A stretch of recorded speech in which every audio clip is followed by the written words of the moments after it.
Hello guys, welcome to address album. இது பொங்கல் வீடியோட continuation. நானும் அப்புவும் கிளம்பி என்னோடய பாட்டி வீட்டுக்கு போயிட்டோம் அப்படின்னு சொல்லியிருந்தேன்.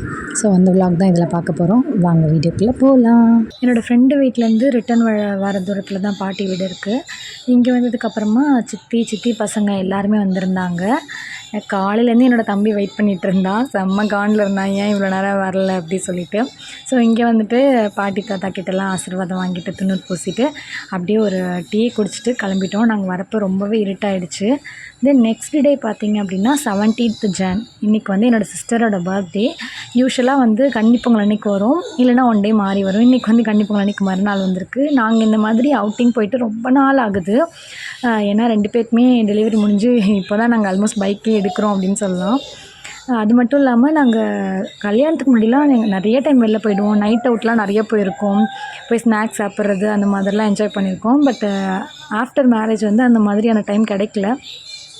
கன்சீவாக இருந்ததுனால எனக்கு தனியாக வண்டியில் அனுப்ப மாட்டாங்க. நான் ஒர்க் பண்ணிட்டுருந்தேன். அதுக்கப்புறம் அவள் கன்சீவாக இருந்தால் அவள் ஒர்க் பண்ணிட்டுருந்தா, அந்த மாதிரியே போயிட்டுருந்துச்சு. ஸோ கண்டிப்பாக வந்து ரொம்ப நாளைக்கு அப்புறம் ஒரு அவுட் இருக்கணும் அப்படின்னு பிளான் பண்ணோம். அதுவும் அப்பு ரொம்ப ஆசைப்பட்டதுனால அவளை பர்த்டே அன்றைக்கே போயிருந்தோம். அப்புக்கும் அட்டுக்கும் இல்லை பாண்டிங் பார்க்கவே அவ்வளோ க்யூட்டாக இருக்கும். எப்படி இவங்க 2 பேர் இருக்காங்க நான் நிறைய தடவை பார்த்துருக்கேன். அப்பு மட்டும்தான் கவனிப்பான் எல்லோரும் இருக்கும்போது. என்ன கூட அவன் கண்டுக்கவே மாட்டான். சித்தி இதை சாப்பிடு அதை சாப்பிடு சொல்லுவான். ஈவன் சித்தி கூட சொல்ல மாட்டான், அம்பு அம்பு அப்படி சொல்லுவான். அட்டு வந்து என்னோடய வயிற்றுக்குள்ளே இருக்கும்போது அப்பு பேசிக்கிட்டே இருப்பான். அப்போவே நல்லா ரியாக்ட் பண்ணுவான். அதோட எஃபெக்ட் எப்படி இருந்துச்சுன்னா, அவன் பிறந்ததுக்கப்புறம் அப்புவோட வாய்ஸ் வந்து அவ்வளோ ஃபைண்ட் அவுட் பண்ணுவான். எங்கேருந்து கூப்பிட்டாலும், ஃபோனில் கூப்பிட்டா கூட அப்படி ரெஸ்பாண்ட் பண்ணுவான். ஸோ அவங்களோட பாண்டிங் வந்து அங்கேருந்தே ஸ்டார்ட் ஆயிடுச்சு அப்படின்னு தான் சொல்லணும். அவன் பிறந்து ஃபஸ்ட்டு கிளிப் வந்து எடுத்தது அப்பு கூட தான். அந்த வீடியோ தான் இது.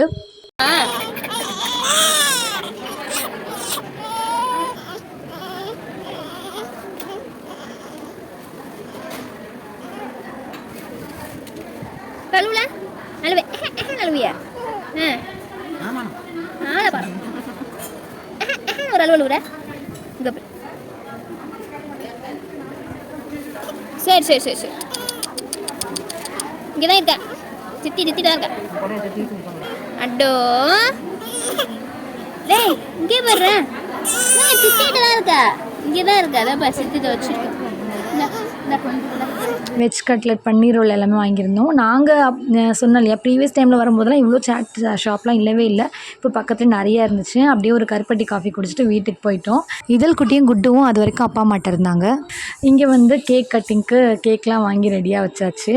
நம்ம இதழ் குட்டியை பாருங்கள், அவங்களுக்கு ஒன்றுமே புரியல. ஏன்னா லாஸ்ட் டைம் வந்து அவங்க அம்மா பர்த்டே அப்போ பாப்பா குட்டி இல்லை இல்லையா, அவங்களுக்கு என்னமோ லைட்லாம் இது மாதிரி பிடிக்கிறதுக்கு வந்துட்டு இருந்தாங்க. ஸோ நம்ம குட்டுக்கும் இது ஃபஸ்ட் டைமு. நம்ம அட்டு எந்த கேக் வெட்டுறதுனாலும் ஃப்ரண்ட்டில் வந்து கேக் கட் பண்ணுறதுல அவங்களுக்கு ஒரு ஜாலி. அவங்க ஒரு பக்கம் கட் பண்ணிகிட்டு இருந்தாங்க. இங்கே பாருங்கள், இதழ் குட்டி ஒரு பக்கம் அதை பிசைஞ்சு சாப்பிட்டுட்டு இருந்தாங்க. எங்களுக்கு ரொம்ப ஜாலியாக இருந்துச்சு இந்த மாதிரி 3 பேர் வச்சு கேக்லாம் கட் பண்ணிவிட்டு என்ஜாய் பண்ணுறதுக்கு. மெயினாக அப்புவோட பர்த்டேக்காக தான் நான் வெயிட் பண்ணிருந்தேன். ஸோ இன்றைக்கி முடிச்சுட்டு வந்துக்கலாம் அப்படின்ட்டு. ஏன்னா நாங்கள் பாட்டி வீட்டுக்கு போனதுனால அம்மா வீட்டுக்கே நான் வரலையா பொங்கலுக்கு. ஸோ அந்த ஒன் டே வந்து சிஸ்டரோட பர்த்டேவாக இருக்கட்டும் அப்படின்னு சொல்லிட்டு பர்த்டேவை கால்குலேட் பண்ணி வந்துட்டு நாங்கள் கிளம்பிடலாம் அப்படின்னு பிளான் பண்ணோம். So happy birthday dear. இந்த பர்த்டேலேருந்து உனக்கு வந்து நீ ஆசைப்பட்டது எல்லாமே நடக்கணும். இந்த இயர் வந்து எனக்கு ரொம்ப ரொம்ப ஸ்பெஷலாக இருக்கணும் அப்படின்னு சொல்லிட்டு காட் கிட்ட ப்ரேயர் பண்ணிக்கிறேன். நெக்ஸ்ட்டு நாங்கள் வந்து செம்ம டயர்டாயிடுச்சு. அப்படியே காரில் வந்து ஒரு பாட்டை போட்டு ஸ்லோ மோஷனில் கிளம்பிட்டோம். இங்கே நம்ம குட்டு வந்து காலில் படித்து தூங்க வச்சுட்டு இருந்தேன். அட்டு வந்து ஃப்ரெண்டில் போயிட்டாங்க. ஸோ அவங்களுக்கும் ஆல்மோஸ்ட் தூக்கம் வந்துருச்சு. எங்களுக்கு டே இப்படி தான் இருந்துச்சு காய்ஸ். உங்களுக்கு இந்த வீடியோ பிடிச்சிருந்துச்சு அப்படின்னா வீடியோக்கு ஒரு லைக் கொடுத்துட்டு சேனலையும் சப்ஸ்கிரைப் பண்ணிக்கோங்க. நெக்ஸ்ட் வீடியோ நானும் அட்டுவும் தனியாக ஷாப்பிங் பார்க்லாம் போன வீடியோ வந்துகிட்டே இருக்குது. பாருங்கள். See you soon.